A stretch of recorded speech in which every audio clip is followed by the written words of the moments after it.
Hawu, sanibonani wey'ngane zakwethu, ngibingelele bafowethu. Cha, nami ngizosikela ijikayo lapha. Nazi iy'ndaba ezithi uPitso kungenzeka noma kungamahebisi noma kungamampunge asazi-ke.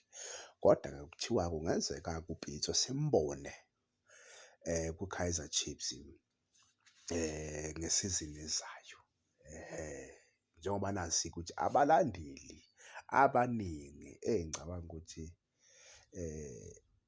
90% yabalandeli be-Kaizer Chiefs bayayidinga le ngwenya, yabo. Bayayidinga le ngwenya kuze kwaphoqeleka ukuthi bengayi e-stadium emidlalweni emibili engicabanga ukuthi i-Kaizer Chiefs ilapho-ke ethathe khona iy'nqumo ezibanzi, kakhulukazi kubaqeqeshi, yabo.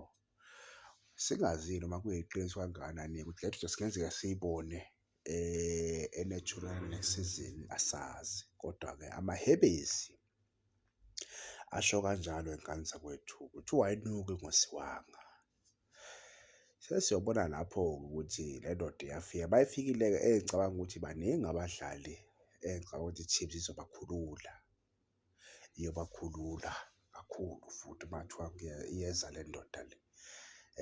Abangeke befithe ebholeni layo, yabo.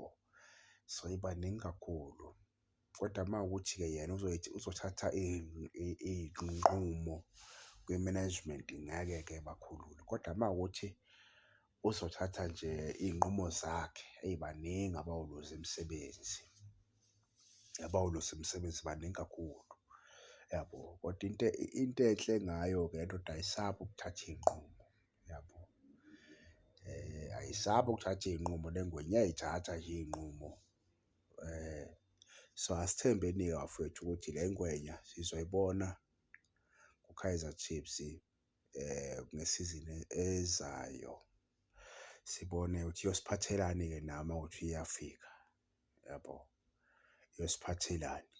Asithandazeni-ke ukuthi i-Chiefs igcine imsayinile-ke lo mjida, bese imsayinela-ke abadlali abasezingeni eliphezulu, noma-ke bengamsayinelanga abadlali bemnikeze ibhajethi, ngoba kubalulekile ibhajethi y'ngane zakwethu ukuthi hhayi no, Pitso, nayi imali engaka sikunikeza yona, sicela usinikeze ikhaphu so kule sizini kuphela.